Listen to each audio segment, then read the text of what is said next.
പുറത്തുനിന്ന് ഒരു സാധനം വാങ്ങിത്തരാൻ ഇഷ്ടമില്ലാത്ത ഒരാളായിരുന്നു എൻ്റെ വല്യമ്മ.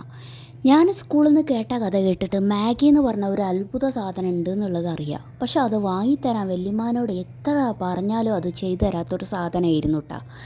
അങ്ങനെ ഒരു ദിവസം മാഗി വേണമെന്ന് പിടിച്ച വാശിയിൽ ഞാൻ ഇരിക്കുന്ന സമയത്ത് വല്യമ്മ ഉണ്ടാക്കി തന്നവരായി. ഒരു കപ്പ് ഗോതമ്പ് പൊടിയിലേക്ക് ആവശ്യത്തിന് തേങ്ങ, പഞ്ചസാര, ഏലക്കപ്പൊടി, കറുത്ത എള്ള്, അതേപോലെ തന്നെ ആവശ്യത്തിന് ഉപ്പും ചേർത്ത് നന്നായിട്ട് മിക്സാക്കിയിട്ട് നല്ല ചൂടുള്ള വെള്ളം ചേർത്ത് നന്നായിട്ടൊന്ന് മിക്സാക്കിയതിൻ്റെ ശേഷം ഒന്ന് ചൂടാറിയ കൈകൊണ്ട് ഇതേപോലെ കുഴച്ചുണ്ടാക്കുക. നല്ല കുറച്ച് സോഫ്റ്റായിട്ട് വേണം കേട്ടോ ഈ മാവിരിക്കാൻ, നമ്മുടെ ചപ്പാത്തിനേക്കാളും സോഫ്റ്റായിട്ട് കേട്ടോ. ഇനി കുറച്ച് നെയ്യോ കയ്യിൽ നെയ്യ് തടവിയതിൻ്റെ ശേഷം ഇതേപോലെ നമുക്ക് ഇഷ്ടമുള്ള ഷേപ്പിലാക്കാം. ഉരുണ്ടാക്കിയിട്ടാണ് ഞാൻ എടുത്തിട്ടുള്ളത്. ഇനി നല്ല ചൂടുള്ള എണ്ണയിലിട്ട് പൊരിച്ചെടുത്ത സംഭവം ഇതും കയ്യിൽ കൊടുന്ന് വെച്ച് തന്നിട്ട് വല്യമ്മക്കൊരു പറച്ചിലായിരുന്നു, എൻ്റെ എണ്ണിയെ ഇതിനെക്കാളും വലിയ ടേസ്റ്റ് ആ മാഗിക്കൊന്നും ഉണ്ടാവില്ല എന്ന്.